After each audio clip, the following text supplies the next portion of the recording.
and then you're on.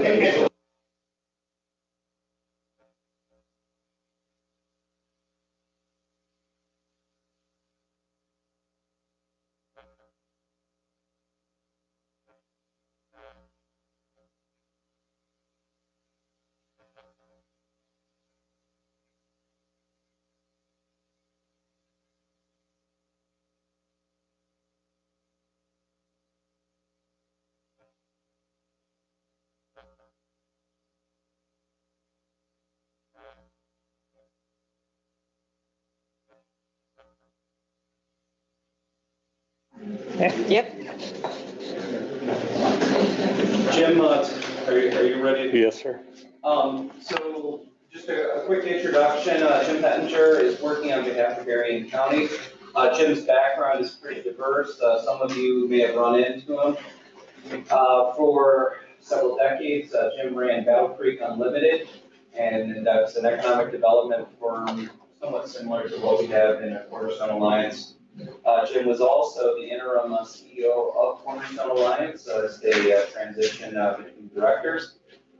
Along with that, worked with Jim through strategic planning, prior employment at the city of South Haven. Coordinated with him as a member of Southwest Michigan Land Conservancy, and on and on and on. So Jim's got a very strong track record. Jim is going to be working with you on strategic planning, and with a real focus on some of the investments to be made with the Rescue Act funds. Jim, is there anything else that I didn't cover? No, been covered fine. Okay, we'll go ahead and get underway. Thank you.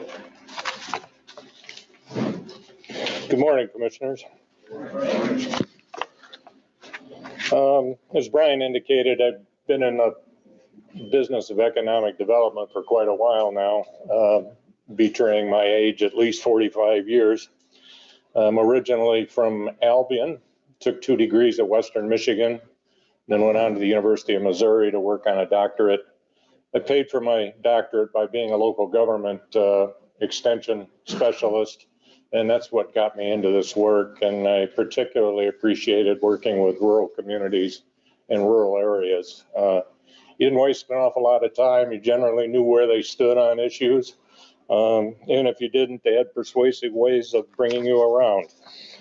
So as Brian indicated, I'm currently on the board of the Southwest Michigan Land Conservancy, which has worked pretty extensively in the South Haven area now, setting up nature preserves that were just overrun during the COVID lockdowns. And I've given the city up there some things to think about in terms of the future and how they can better enable their residents to enjoy outdoor recreation.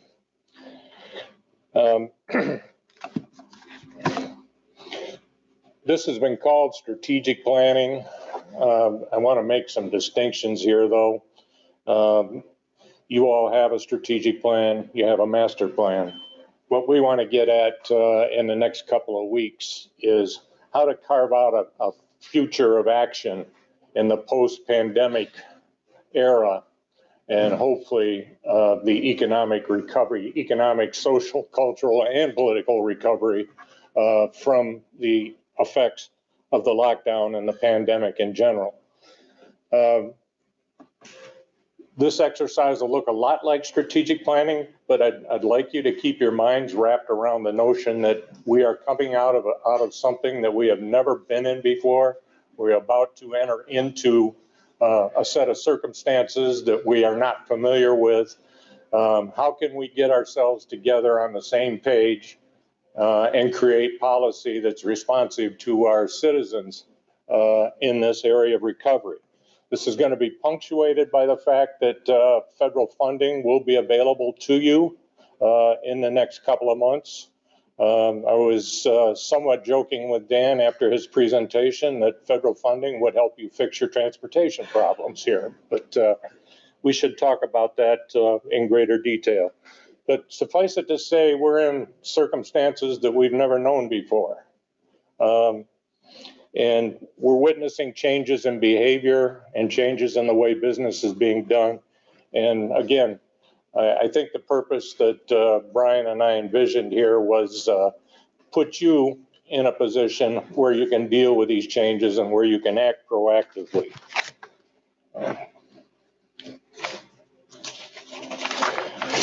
I put together a number of options, and all I really want to do here is, again, convince you to kind of stake out your territory. What's the vision for this recovery? What do we want to look like when we come out of it? Do we want to be recognized as an innovative and strategic partner? Is this an opportunity to enhance our accountability to the public? We've seen extremely widespread application of technology now over particularly the lockdown. How much of that's going to remain, and how do we adapt it and adopt it so that we can better communicate with the taxpayers? I notice you have a best practices committee. That's fine, but every once in a while, when people look at issues and they toss them around enough, they come up with something called next practices. And that's when everybody in the country comes to visit you, because you've been innovative. You've done things that nobody else has done. And that's an enviable position to be in. Continuous improvement, innovation, and adaptive capacity.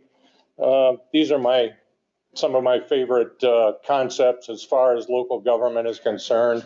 And admittedly, they came straight out of Toyota University, which has done okay for itself with those particular characteristics. Constantly improve our performance and strive to be the best in everything we do, effectively, efficiently, and equitably providing justice, health, and safety services to improve the safety of our residents. All of those constitute something that you are setting the stage for in this new era, your vision of the future. We may not come out of this today with consensus on it, but I certainly would respectfully request the commissioners to take a look at this and decide what your vision and the investments you're going to make in the next few months to serve over the next 5 to 10 years.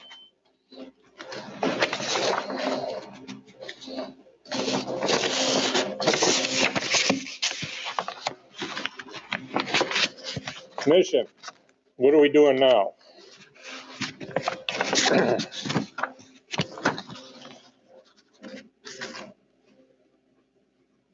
These are all characterizations of county governance. It kind of depends on your sensitivities, your emphasis as to how we really define the mission. But right now, you're basically in the business of providing public services to a citizenry, a tax-paying community that needs them. How are we doing that? Again, there are a number of different language choices here. Again, ideas for you to look at.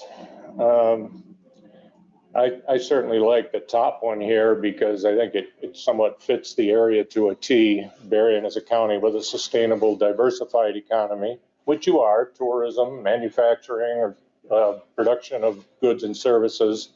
And of course, the county is dynamite when it comes to agriculture, probably competing with the strongest areas of California for agricultural diversity. And this is something that we should never forget. My approach to agriculture in Berrien County is, how do we make it better? How do we make it more competitive? And to some extent, as some people in the room know, how do we make it year-round?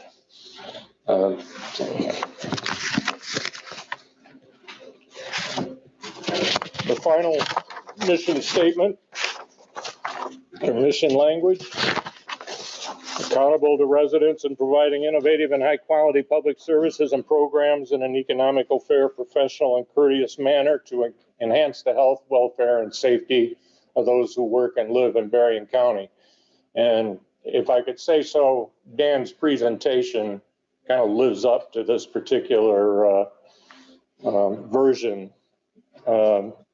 Talked about accountability, high-quality public services, and I imagine he'll get around to the innovative part too, if and when he has to. But this is pretty much the epitome of what I mean by providing services in a high quality way. Moving on, a lot of planning processes ask the elected officials who are involved to define their values. What governs us in terms of value? How do we govern? What should they be in this unusual circumstances of pandemic recovery and the entire aftermath of it? Values represent the core beliefs of an organization. I've taken the liberty of putting together a value statement for you, emphasizing certain things that I think are constants and important as you go forward. We promote our Constitution. We recognize we're the level of government closest to the people. And we shall be relentless in our drive to abide by their wishes and to represent their best interests. We promote ethical government, and we strive to act and speak truthfully and honorably. Transparency becomes very important here when we talk about ethical government. The citizens have to be able to look at what we're doing and pass good judgments on that. We promote the importance of services as the primary role of government. Taxpayers have choices, and we resolve to treat our taxpayers as valued customers with all appropriate efforts to meet requests for service. We promote our employees as our greatest resource. Together, we pursue education, integrity, accountability, and honesty. Berrien County encourages employee development and encourages continuous improvements in the deployment of services and facilities to our residents. And finally, the last two value statements, we promote and respect the diversity of the Berrien County family, and we strive to produce equal opportunity for all and to be particularly solicitous of the aspirations of people of color, low income, and other underrepresented and underserved communities. I was able to share with Dan that in some of the interviews I did in the southern part of the county, rural transportation is a pretty big issue. And a lot of times these people have considered themselves to be underrepresented and underserved. And it goes without saying that there are other substantial portions of the population that sometimes harbor the same feelings and need to be made aware that they too are part of the process and should participate. Finally, we promote conscientious stewardship of the tax dollars and the implementation of county governance. We discharge our stewardship in a transparent, responsible, cost-effective way, remembering and respecting the sources of county funding. That's a value statement. Again, I would, as with vision, mission, love to hear your input on this, either today or as we go forward here in the near future. Some general observations. When I first started this, I was warned that there's a pretty serious north-south divide in Berrien County, and certainly I found some evidence of that. But I don't consider it to be a bad thing. It is an economic development issue because economic development likes to work within political boundaries.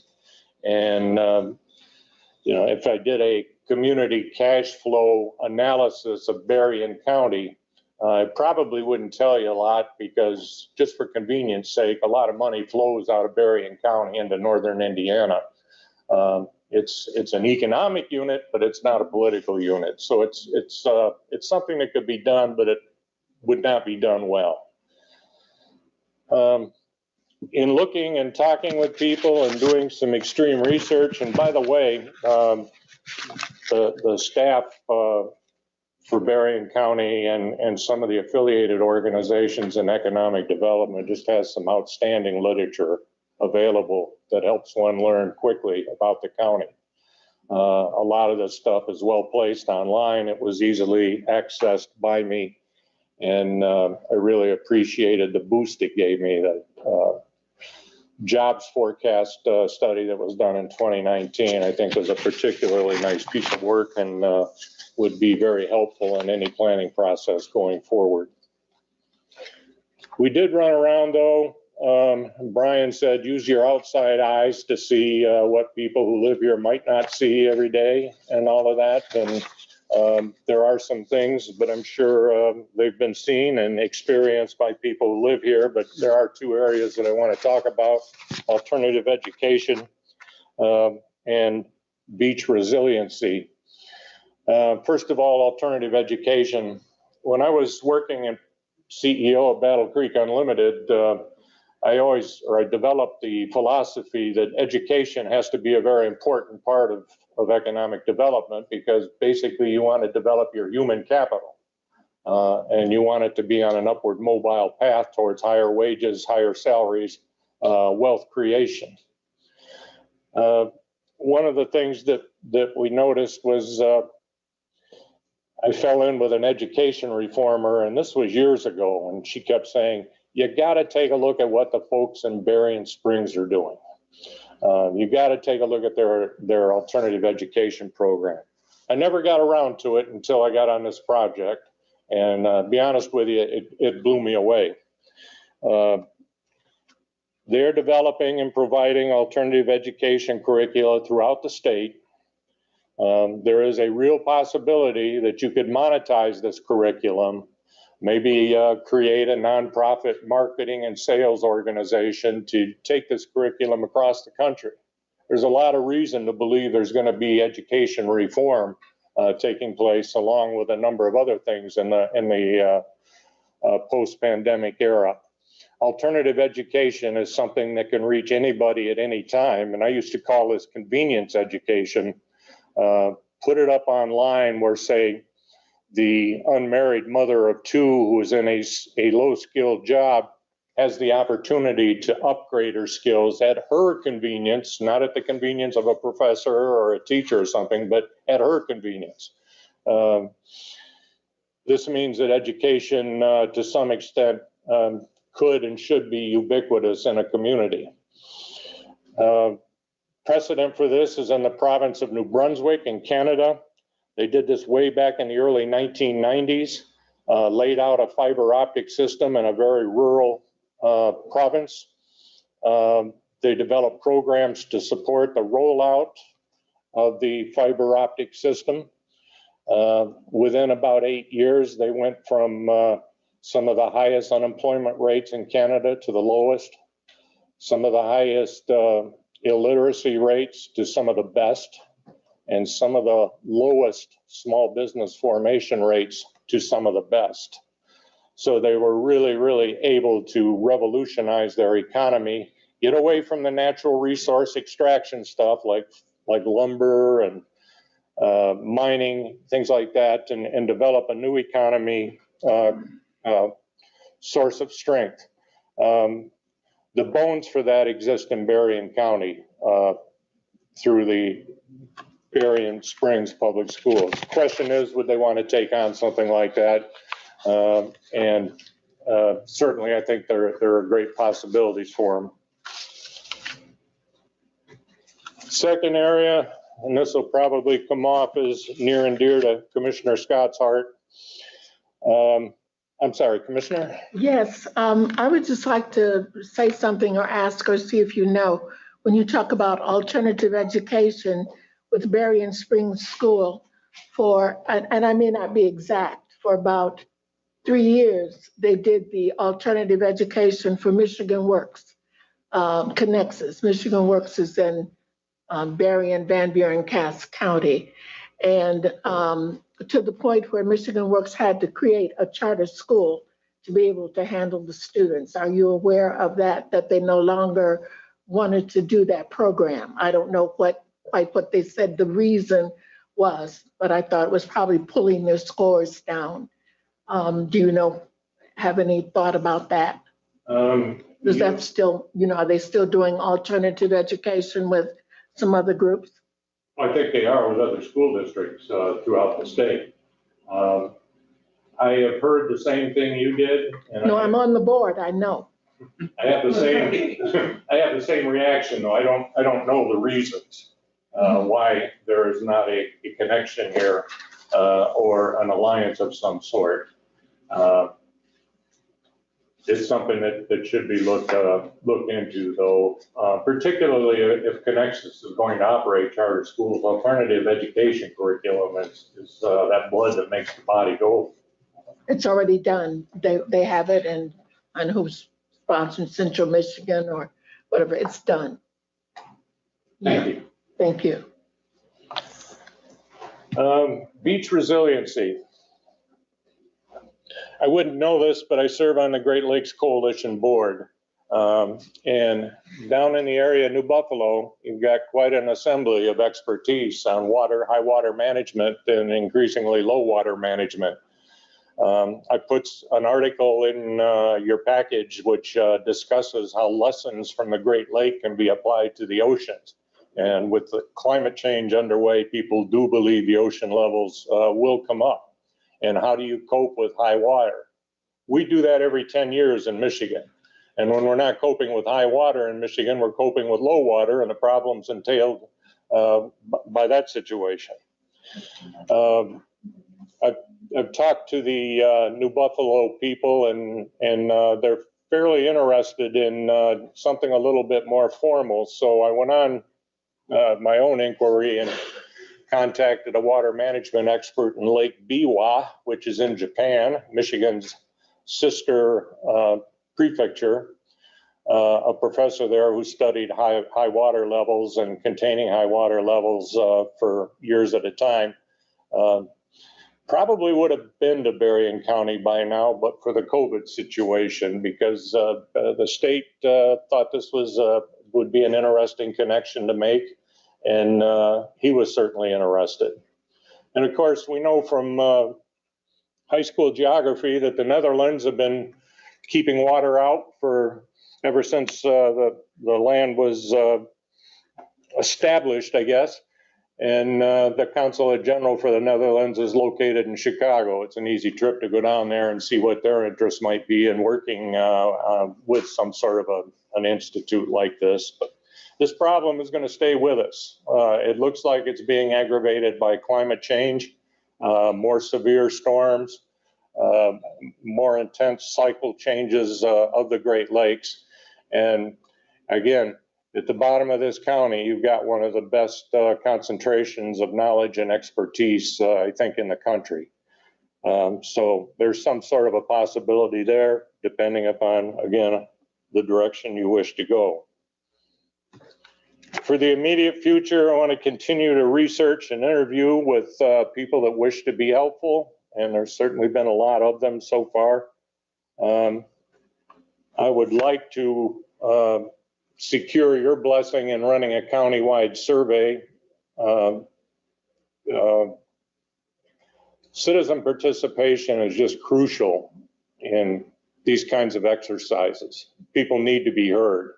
And complicated by the COVID situation, I mean, one of my favorite exercises in strategic planning is to get into a room with a bunch of people and tell them to forget everything that's happened the past 50 years. We're just looking forward, and what do we see in the future, and how are we going to grapple with it?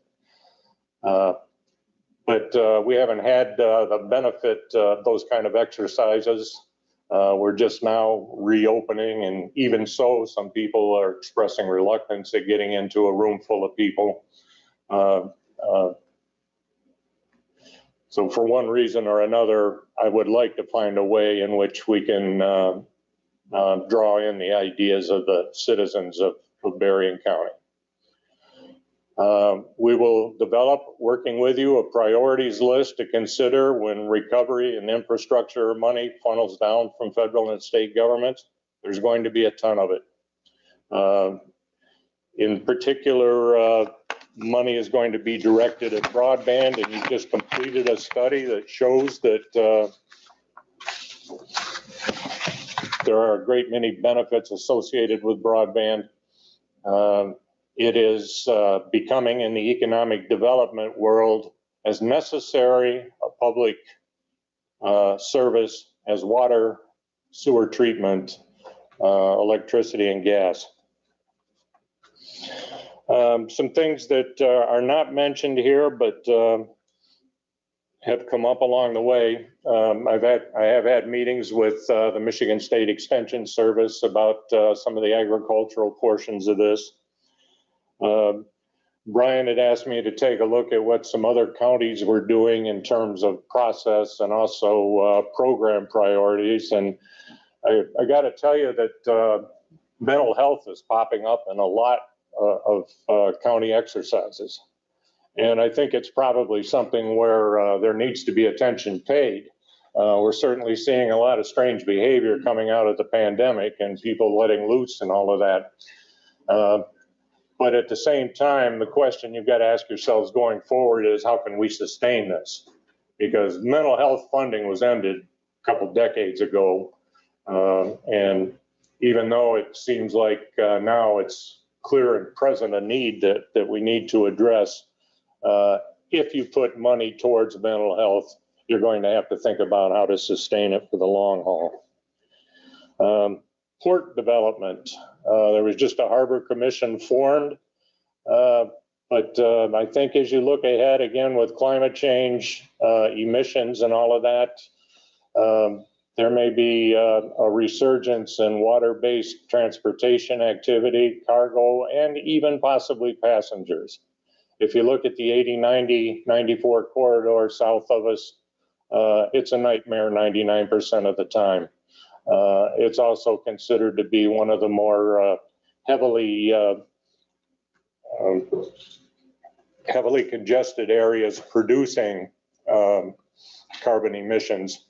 And I think as we go forward, the possibilities of lake-based transportation, which are strong in our history, could come back and could make port facilities very, very valuable. Aquaculture is something that has been mentioned by several people, that we have a lot of fresh water here. We have a lot of agricultural strength here. I'm not sure how they may marry up to the raising of fish may marry up with the raising of blueberries or something like that. But it is something that would add, I think, considerably to the local economy, particularly as people are seeking now better protein, better diets. Year-round growing. I've mentioned this before. Two things. Technology's moving ahead. Plastic grow containers have been designed now that when they're formed through plastic injection molding, they can shoot heat diodes in with the mix, and the heat diodes provide heat to the container, which provides heat to the plant and may enable a year-round growing. The second issue on maybe expanding agriculture is ethylene gas suppression. A lot of restaurants in Chicago, those that remain, are buying Michigan produce. I was at a restaurant in Chicago that provided an apple dish at one time that was grown in Eau Claire, but this was February.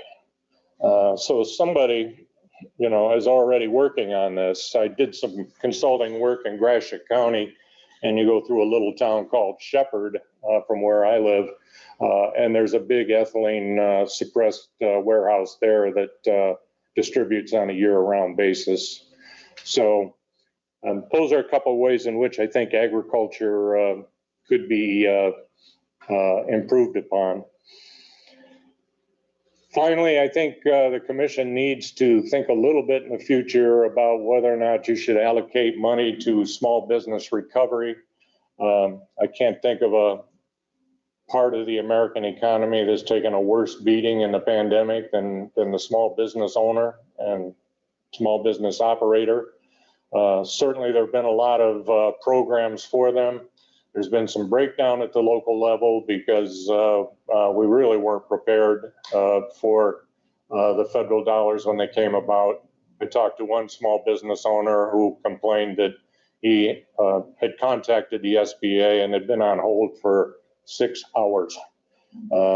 And it's a tremendous imposition on a small business already fighting for survival to spend their time waiting like that. So I think it's something that you should also put on the table for consideration in the future. And I've had just a short chat with Dan about that, but he's got some ideas, I think, on how we might develop and implement a program like that. So, going forward, you got some decisions to make. My primary recommendation to you is that they be made with sustainability in mind. If you're going to do something, make sure you can do it for the long haul. If it's an improvement in the way you are delivering services to your taxpayers, keep it and do it back. Keep the thought that we can do this better and better. We can get better doing this every day. So I'll stop here. I did in your package include about 4 articles, one with the chairman of Daimler Chrysler, which I thought was an incredible article from the standpoint of autonomous transportation and artificial intelligence and how it's going to change the way we live. And again, these changes are coming in this post-pandemic recovery. So there's a lot of moving pieces in front of us, and we need to get our arms around them and come up with some solid, proactive policy for the future. So I will quit there, throw it open for discussion or questions or commentary. Anything else? I just wanted to mention one thing that I forgot. It was already pointed out by Brian that I served as an interim at Cornerstone Alliance. Throughout that process, everybody said, God, there's a guy in town you ought to meet by the name of Peter Clovis. I finally met him today. That's a great state of Baker. That could be a problem. Can I answer any questions or anything to be discussed? Continue doing as I'm doing. What? Jim, as you travel, across the county, Were there any things that came up that are immediate attention grabbing for the county board? Things that you picked up or themes that you feel were mission critical and we need to attend to them immediately rather than during the process of strategic planning? Yeah, it's a great question. Really, I was sharing this with Dan, particularly in the southern part of the county, there was a lot of fear about rural transportation and are we going to lose it? And there was some immediacy to the question and the way it was asked. Certainly, other parts of the county face other kinds of problems, but in terms of the standards set by your question, there's no real burning fire outside the window right now, but there are some things that you need to pay attention to. The pain monitor 1 to 10, you're about a 4.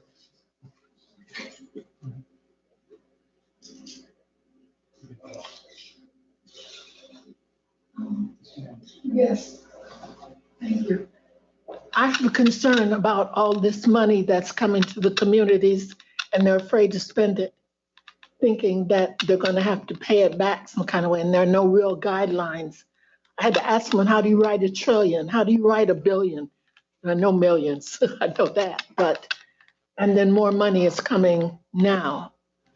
And there are no guidelines. And is that what you're going to help us to be able to do, is to spend this money and spend it right? Local level view of things, how do we want to spend this money in this recovery period, which is highly unusual for the next 10 years? What do we want to look like using that? And I'm thankful that it's coming. Foreign aid has always bothered me. I think that we should do, in our own country. I agree with you. American aid. Yeah, well, giving it somewhere else. We have disasters. Just to add one technical aspect to that question too. The Treasury issued what they call an interim rule, which is their description of how to spend this money or what would be eligible and what would not be eligible. Yes. And then they open that to public comment under the rulemaking process for government. That public comment period expires tomorrow, I believe. So the interim rule that we've all looked at will become the permanent rule likely in the next few days. And that will provide, I think, a little more clarity too on what to do. Thank you. Just to follow up on that statement, next week, Excuse so me. the committee on committees been asked to attend, Strategic Leadership Council is going to be hosting a session at Lake Michigan College. There's limited seating, that's why I don't have the full board as attendees. They will be recording it, I'll get a copy to the full board. One of the highlights of that session will be, Dina from Michigan Association of Counties will be in attendance, and she'll be talking about the draft rules and just providing further clarification on what MAC views as eligible expenses. We're also working to get Chris Hackbarth from the Michigan Municipal League in attendance to provide the MML's guidance on what they believe will be eligible expenses. I'm just going to keep repeating until we have crystal clear guidelines issued by the state of Michigan. Don't spend the money. However, spending the next couple of months in conversation with Jim, trying to give 12 different views on what are absolutely the best use of these dollars. That is going to be helpful as we get clear guidance from the state on what we can be using these dollars for. Thank you. I'd like to make the comment, we bought an agriculture and the agriculture is still the uncut gem that is that Berrien County possesses. And I think that as a farmer, I have felt more discriminated against now because we're such a small portion of the population. And I think I've shared with everybody here, even the fact that as we use the road systems, now we get spit upon. And it's brought forward to the board, and yet nobody's done anything to it, about that. And so it's a disregarded portion of the population, a portion of the population that's mostly in the way now, and difficult to put the proper cuts on the gem and to polish the gem with the current attitude that exists in ag out there. And so, and I've made those comments all along the way. As you move forward with autonomy, with driving autonomy, electric cars, whatever it might be, and rules are followed, agricultural gear that's rolling down the road in a rural community like this, cars won't be allowed to pass on the yellow line, and anger will build and frustration will build against the rural community, the agricultural community more as time goes on. And so it's not going to make things better. It's going to make things, in point of fact, worse as time gets on. People don't have time for, fully expect food to be in front of them, but not to be, they don't want anything that goes along with the production of it. So my comments. I haven't, maybe I haven't talked to the right people, but I haven't picked up on that too much, sir. Most of the commentary I've had regarding agriculture has been extremely positive. And when I've said to interviewees that it's very important to me going forward, people have to eat. And, I did economic development for 30 years in Battle Creek in the shadow of some cereal producers. So, I've seen the food production, food processing activities take place and how it impacts communities and counties and all that. And the Kellogg Company and the city of Battle Creek are revenue joined at the hip. Kellogg goes down, the rest of it's likely to follow. So I've always been impressed, I guess, with the growers, and Calhoun County is a fairly rural area where I'm from. But I've been even more impressed with the strength of the state of Michigan in ranking in the top 10 states in the production of 45 different fruits and vegetables. That's pretty hard. That's a pretty hard level to which somebody can aspire, but we're there. We do this and we do it well. And now we ought to figure out a way to do it better. And that may very well include basic level respect for the individual that's working the fields and bringing products to market. It is what it's lacking now. Mac? One second. And we also see folks who are grossly impatient and rude.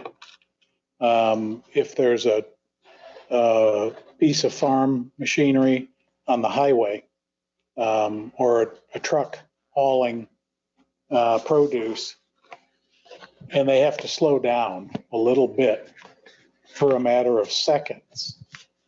The horn's blaring, the half of a victory sign is displayed, and the road rage over just a few seconds. That's inexcusable behavior. So, and it creates a safety risk for other folks if they're just gunning it. They got to flathead their vehicle and pass even on a double yellow. I mean, that's a chronic problem. We try to address it, but you can't always be right there when it's happening. So in any event, sorry. Ezra? Yeah, I'd just like to segue onto what John was saying. I believe it's close to, if not 80% of our county is rural and agricultural. And I think that's getting lost in the grand scheme of things. That to me is our mainstay. That was my purpose and Commissioner Freeling's purpose on the first interest in this broadband, was to create a better way for our farmers to access the internet, to sell their products, know when to sell, when to stay, when not to sell. And then the precision ag, which cuts way down on their expense line on the placing of seeds, the timing, the soil prep, the fertilizer, when to harvest, all of that. And that is what we don't have right now. And it's awful difficult for our agricultural community in Berrien County to compete with other agricultural communities within the United States if they do not have these, what I consider to be basic necessities.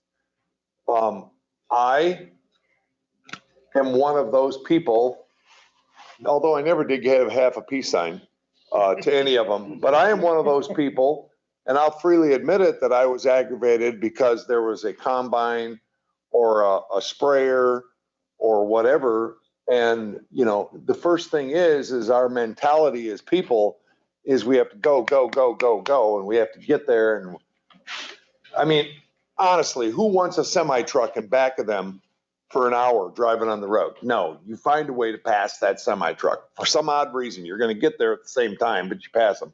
And that's what we're running into. But the agricultural contingent in Berrien County is huge. And I think we need to make that part of our economic development plan. Just one thing I will say, that a recent thing that occurred, something happened on I-94, it was a death, fatality, something. Yeah. All right, so they diverted traffic to where we live. And we were farming and we were utilizing the road system. And I've never had that many things thrown at me from the vehicles. Granted, we were backing up I-94 traffic. But when this has been mentioned to this board before as a real and legitimate problem, we did nothing. And it is a concern. And when we can't function, when basic needs can't be taken care of in the field because we can't use the infrastructure that we're entitled to, we have as much stake in it as everything else, as anyone else, it becomes, I don't know how to say it. Now granted, we had no control over what happened on the highway, but we were utilizing that road system and we're backing up traffic for, you can imagine, it was I-94 traffic. When we're moving 15 miles an hour down the road, but it didn't go well for the people that were on the tractors, and they were open station tractors. So. Carrie. Thank you, Jim, for your presentation this morning. I just want to state that I was talking to Commissioner Harrison. I didn't receive the presentation, and the irony is my internet is so bad at home that I didn't get it until I walked into this building. And so I appreciate your comments on broadband. I appreciate the comments on agriculture. I think one of the things that we as commissioners need to be cognizant of is the fact that all of these things will tie together and work hand in hand. And so with regards to you wanting feedback on some of the statements and moving forward, I'm not at a place that I could speak and say these are the ones that I'm more confident with, but just looking at them and gleaning over them, it's encouraging to me to see. And so I hope to be able to give more feedback at a later date, but maybe the rest of the board's ready to have that conversation. My sense is that, sorry. My sense is that some of this may need to percolate. But certainly if anyone wants to go deeper today, we can do that, but otherwise we can kind of absorb it. John? One thing that I would say that I don't need to percolate on is your citizen survey. That I would be in favor of beginning to move forward now more quickly. Personally, I think that put a finger on that pulse at this point in time, I think is important. You talked about a lot of things. There's some pretty big picture stuff out there, holding back the tide, you know. Those are big picture things. And so I'm not sure how citizens will respond to it, but I would be anxious to find that out. So I would be interested in moving forward on that portion of it at this point in time to get that, to see what a survey would look like. All right. Anyone else have any thoughts? Matt, can I ask a question real quickly? I'm sorry for looking at gallery here. We are actively involved in the master planning. We just signed contracts for St. Williamson Works, and that involves a great deal of citizen survey as well. Is there a way to coordinate these two? I'd love to do it. Yeah, because I would be concerned that if we inundate people with too many different surveys, we might not get any responses. So can we think about maybe tying these together somehow? Yeah, my only concern there, Dan, is, you know, the money's coming down the pike sometime yet this year, and I think we should afford the citizens an opportunity for input, and if the master planning process can speed up, I'll work with you any way I We can can. accelerate that to meet that timeline. I think over surveying people is a very valid concern, and there's an awful lot of that going on right now. Terry? Thank you, Mac. I just wanted to have just a little more conversation. And I appreciate, Dan, for you saying that, because that was what I was going to make comment on, is that the Planning Commission is working on the master plan, and they are two separate and distinct efforts, but they definitely complement one another. And the other thing that I wanted to just make note in this conversation is earlier this week, I was at a local municipalities board meeting, and broadband is something that rose in the conversation. And I've never sat in a board meeting like that where they were proposing to possibly do a special assessment. And people were sitting in the room 55 deep, and there was not one opposing view to it. They were saying, how fast can we move? And so I only make that statement to this board in our planning and how we're moving forward, because broadband is a great equalizer. It touches all aspects of what we are discussing today. And so I just want to make those comments public. Thank you. Mike, what's a good, you would feel a survey like this, the response from the public, because that broadband survey, the numbers that came back were real low, and that was disappointing with all the advertising and we reached out to the communities to let them know this was coming and to get it in. Those numbers were I mean, disgustingly low. And how do we get that out to make it, a true feeling of what the county is? Take a little bit of marketing, but a lot of research firms are happy with a 10% return. I've never been that, I'd love to see a 20 or 25% return, but that's probably head in the cloud stuff. Money to spend for, to get a 5% return. Yeah. Can I follow up on that? Yeah. On the broadband survey, I can tell you that the return that we got was disappointing because the amount of effort to push that information out to the public, I mean. I thought we did. I really thought we'd get a better. In all seriousness, it was kind of one of these where we beat it to death. It was going to civic groups, regular weekly update postings, media, news releases. Oh, gosh. Terry, how many civic groups do you think we took this thing to? Oh, I couldn't even count. A lot of shareholders. And literally, as part of that presentation, we would take a pause and allow people to do the survey during the presentation. So it was creative. It was quite a bit of horsepower went into trying to push the survey out to concerned residents. And even with that, it's a real uphill battle to get them to engage. I think that if this is going to be successful, I use the term skin in the game. And we're going to need to lean on local leaders to lean on their residents to more actively engage in surveys. And we have rescue funds, they have rescue funds. And if we can get creative and lean on the local leadership to help be a voice to encourage residents to engage, that's probably going to be our quickest way to success. One other thing too, and Terry knows this, the UC task force, when we first started to engage Merrick, it was amazing because Merrick told us where we were going to be, what the percentages were going to be, because they had done this before.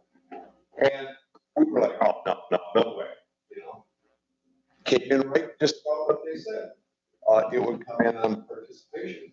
So I don't understand what happened there, but the information that we did get from the survey clearly shows whether it was 5%, 25 or 35% of people responding, it shows we definitely have a problem. And we saw township, was it 82%? I think 82% do not have any access at all to the internet. I mean, that's rural community. But we needed those numbers basically to show the FCC maps are absolutely incorrect. And Everywhere. But by doing so, then that opens up our area for different grant and funding opportunities based on our survey. So even though it was a low percentage, it was a success to the fact that we now know what the numbers are. And that was, I think, the important thing. If I may, and also to follow up on that, if I recall correctly, Merritt, even though the numbers were low, they were pleased with the numbers in Berrien County because ours were actually higher than some of the other surveys that they've done. So they were low, but they were very pleased with the Berrien County numbers, that we did have a good response. And we were higher than Washington. Yes. Terry? I appreciate those comments about broadband, and our numbers were good and they were diverse. We had a little bit of everything there. The other thing that I just wanted to make point is I'm grateful that Gary Woods is here as well. Gary is part of the Southwest Michigan Food Council that we've created here in Berrien County. And so, Jim, to your comments about our food and agriculture and production, and to John's comments, I think that there's opportunities there. And so I'm glad that Gary's here this morning as well. So I've had a couple of discussions and exchanges of information with Gary, and when Commissioner Hinkleman started talking about the disrespect for agriculture, the first thing that flashed into my mind was, well, why not do a marketing campaign through the Food Council or something that you know, you really kind of wonder about the world when you say, geez, let's step on our source of existence, you know, or let's make life miserable for suppliers who keep us alive. But, you know, maybe there's a little bit of room for a public campaign here, a little bit for more appreciation of agriculture, and particularly what it brings to this county, because I'm telling you, you go outside the state of Michigan and you talk about agriculture, a lot of people don't think about agriculture in Michigan.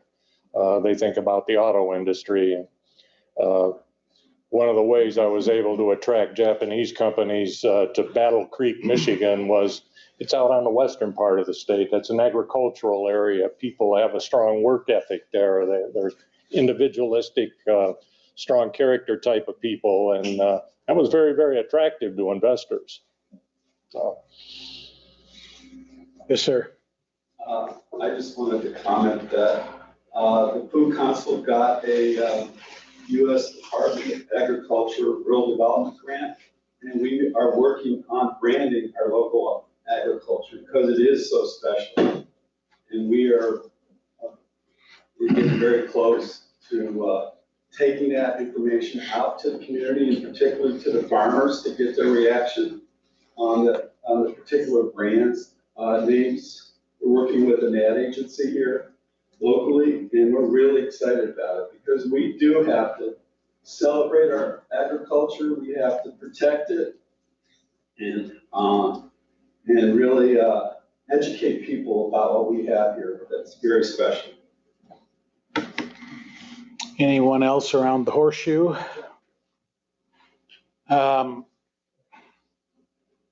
Certainly marketing about ag and its vital role in the local economy is a worthwhile endeavor.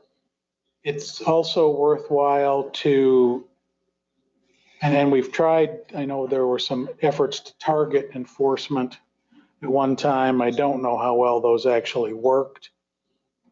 But some of what happens qualifies as careless driving, some even as reckless driving. Those are 4 and 6 point offenses respectively, and both can have a criminal consequence as well as civil.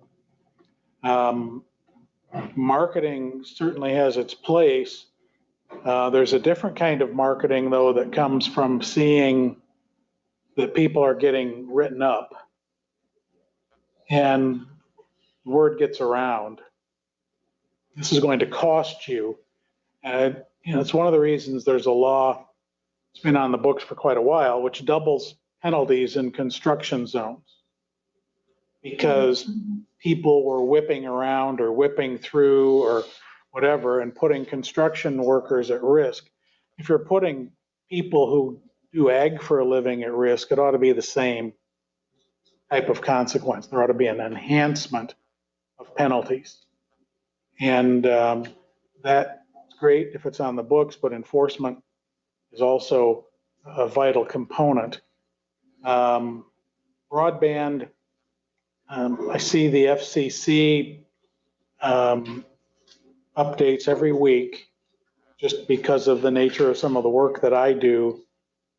And lots of discussion with the Federal Communications Commission and Congress about enhanced broadband funding. And, not just the 5G stuff, because that's in the near term going to be great in the high density population areas, but it's really not going to be all that impactful out here. And the signal strength of 5G isn't such that it's going to be effective in the rural areas. It's kind of like the difference between FM radio and AM radio. AM is a rural thing. FM is more for major population centers. But the funding mechanisms are under active discussion. The only question I would have about special assessments by local units, we have 39 local units in this county. Special assessment is supposed to be targeted to a public improvement that specially benefits private property. And the boundary of that area of private property is defined. This is the area that is receiving the benefit of this, like a drainage district. Or they've installed sanitary sewer, or have run, water and storm sewer, and then, where you can say this housing development or this area is getting a special benefit, and the benefit can be quantified by the increase in the value of your property. And that's, in theory anyway, how they spread the assessment. They look at it and they say, yeah, these property owners here are getting a benefit. Their property is worth more now because of this public improvement. So we're going to spread the cost of that improvement over those properties. And of course, general, the local unit, the roads and whatnot. I'm not sure how that would work with a broadband assessment. I mean, there are some units that have done fire assessments for years and spread them over the whole township. I got a question whether that's technically legal, because if you own vacant land in that township and there's a fire assessment, how are they really benefiting your property? You have no improvements on it. But I mean, if somebody chose to go there and do a special assessment for broadband and nobody challenged it, they could at least initially harvest some funds. But I think there's probably going to be a better funding mechanism than tying it to real estate, because the people who are benefiting may not necessarily own any land. So I think there needs to be a statutory enabling mechanism to put it on mobile phone numbers or landlines and mobile phone numbers, so that you're tying it to the likely end user. And it's probably going to be people with these who are going to be benefiting from it. And the most logical thing would be to put, 20, 30, 40 cents a month on that bill to charge that person rather than charging the land. So any other questions, comments, concerns? Jim, did you have anything else for this morning? Well, we do need to talk about that survey that John mentioned. Can we shuffle the deck and do the Williams and Works thing with planning to make that first thing that comes in that planning process, so that it can dovetail with anything we do as far as strategic planning goes? I think we kind of talked to Williams and Works and the planning commission about it. It was in order of things to do. It wasn't the top priority, but I think we could probably mix it around a little bit so we can coincide with what Jim's trying to do. One of the things that Williams and Works is planning to do as part of that survey is kind of what was discussed here, which is to go to actually local government units first and talk with local government units about pushing the survey out to their populations. That may enhance the response rate a little bit, but I think we could discuss how well we can coordinate those two efforts. Is the group okay with doing that and at the same time being conscious of avoiding redundancy?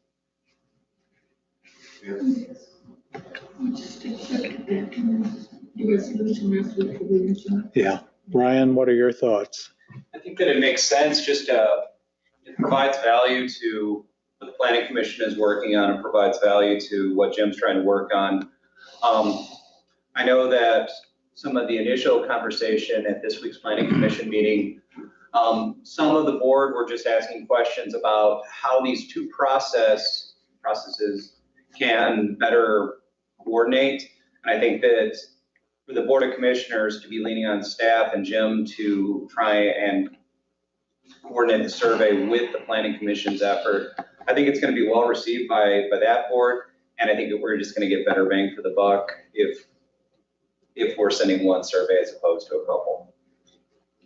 All right, then at the 10:30 meeting, since that's where we're supposed to do official stuff, at the 10:30 meeting under other business, if someone wants to bring this up, to coordinate this effort, accelerate that component of planning, and authorize the administrator to do that which needs to be done to make it happen, that would, I think, be the enabling mechanism that we would need. Any problem with that? All right, well, someone bring it up then under other business. Does that need to be, have specific language to it? In other words, could Dan draft one and just give it to me before 10:30 and I'll do it? Well, I don't know how, Jim's under contract, Williams Works under contract, Williams Works already had, I believe they have subcontracting that they're supposed to do the survey, so I think what we just say is staff is directed to work with Jim and Williams Works to coordinate these three surveys. And to prioritize that planning component Right. to make it sooner rather than later in the planning process, and to avoid duplication of effort. I think that's all we need. All right, we'll make sure it's tight enough. Yes, ma'am. We were asked as a commissioner to do a survey for Mr. Hettinger. And I had a time making it fit, so I wrote it individually. Was that used in doing this board here? I have a strengths, a SWOT draft page that I put stuff in and out, and congratulations, you were the first one to respond. Good. But your information has been included, and I appreciate the effort you made to get it out as quickly as you did. Just for clarification on that, we use the committee on committee as a bit of a litmus test for the initial SWOT analysis. I'll be pushing that out to the full board so that you all can have a race to see who will be the second to submit their information. I wrote it by hand. It wasn't going in the computer. Okay, Mamie's showing everyone up. So, Yay. I had to do it by hand. is there any other business for this committee of the whole session? If not, we'll adjourn, and I think we were set up to just do a real short batch of standing committee sessions. So if y'all want to break up, yeah. Yes, so you will have short committee meetings. One item that we're working on right now is we do have a resolution that will need to be added tied to the initial opioid settlements. This goes back a couple of years, so we got a little bit of work to print that resolution and get it in front of all of you. Thank you all. Okay, thank you. What do we have to do? I don't know. I guess, I'm gonna leave my Find out. briefcase right here. Yeah, Dana, you do we have should- anything to do? Yeah, we got approved minutes and a couple of resolutions. Well, so when you go upstairs, give that to Stephanie and she'll. Okay, thank you. So if I take just this and leave this stuff, we'll be. Yeah, I'm just leaving my bag right here. I mean, Got there's- my glasses. but we're just going up to a couple of- Another commissioner that hasn't signed yet. who's that? You need to get it, so do you want, do you want, Have you signed it already? Yeah. I'll let you do the honors. Thank you, Mark. the other stuff. I just legally, I think Oh, I that hear you you now, can't. so, yeah, sorry. I'm working on it. Can you just get it to before 10:30? Yep, I'm trying to get us. Bases covered. Yeah. Thank you, Annette. Jim? I mean, I'm not gonna bring it up. If they do it, they do it. Yeah. But I don't think it's legal. Of course, Niles Township for years has done fire special assessment. It's made the whole township a special assessment district.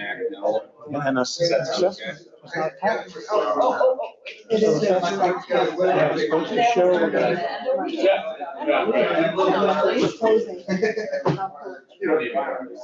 Oh, I know. So I guess you